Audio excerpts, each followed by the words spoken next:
देखें क्या है एक और बात भी है ना, इस टाइम मैक्सिमम जो टैरिफ है इंपोर्टेड गाड़ियों के ऊपर वो 90% है। ठीक है, पहले साल के दौरान इसको कम करके 40% पे लाया जाएगा, यानी 50% की कमी होगी।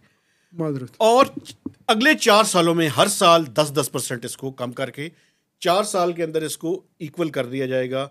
लोकल मैन्युफैक्चरर्स के ऊपर जो टैक्सेस है वो, और जो इंपोर्टेड है उसके ऊपर, तो दोनों जो लेवल प्लेइंग फील्ड है वो मिल जाएगी। वो तो तजवीज़ है ना, लेकिन अभी तो यही है IMF के साथ ये तय है कि ये ना किया जाए। IMF के साथ तो बहुत कुछ तय है, लेकिन वो कहते हैं कि ये ना किया जाए।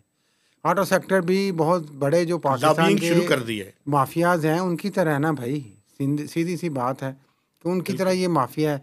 ये शुगर माफिया, ये हमारा जो IPPs का माफिया, ये सारे इसी तरह के माफियाज हैं। बिल्कुल ठीक है। तो वो भी कहते हैं कि और हुकूमत और अशराफिया जहाँ पे वो अवाम को मिलकर लूटना चाहते हैं, वो कहते हैं लूट लो यार, हमें क्या।